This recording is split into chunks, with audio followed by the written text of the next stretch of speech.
ہمارا دین کیا سکھاتا ہے؟ نفع پہنچاؤ، لوگوں کے کام آؤ۔ عبداللہ بن عباس رضی اللہ عنہ مسجد نبوی میں ہیں، اعتکاف میں ہیں، ایک شخص کو دیکھا، اس کے پاس گئے اور اس سے پوچھا کہ تمہیں کیا بات ہے؟ مجھے ایسا لگ رہا ہے کہ تم پریشان ہو۔ یہ شریعت کا مزاج ہے، لوگوں کے چہرے پڑھو، لوگوں کی زندگی سے اندازہ لگانا، کون ضرورت مند ہے، کون محتاج ہے، کون پریشان ہے، میں کس کی مدد کر سکتا ہوں۔ پریشان لوگ نہ پھریں۔ عبداللہ بن عباس جب اس کے پاس گئے اور فرمایا مجھے لگ رہا تمہارے چہرے سے کہ تم پریشان ہو۔ کہا جی آپ نے صحیح پہچانا ہے، میں بڑا پریشان ہوں۔ اب پریشانی سنیں، پریشانی کیا ہے؟ میں نے کسی سے کچھ لینا ہے اور وہ دیتا نہیں، پریشانی کیا ہے؟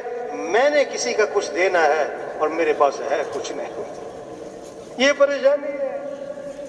میں نے کسی کا حق دینا ہے، اور حضور صلی اللہ علیہ وسلم کی قبر کی طرف اشارہ کیا، اس قبر والے کی عزت کی قسم میں اس حق کے ادا کرنے پر قادر نہیں، پریشان ہوں۔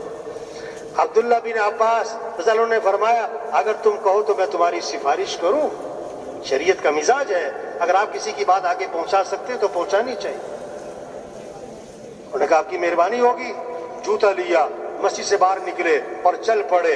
اس نے راستے میں کہا حضرت آپ بھول گئے، آپ تو اعتکاف میں تھے، بھول گئے اپنا اعتکاف؟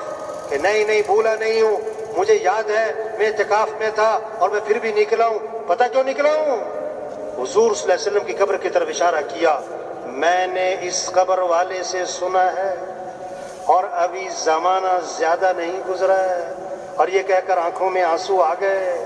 آپ نے فرمایا جو اپنے مسلمان بھائی کی حاجت کو پورا کرنے کے لیے چلے پھرے کوشش کرے، یہ اس کے لیے 10 سال کے اعتکاف سے افضل ہے۔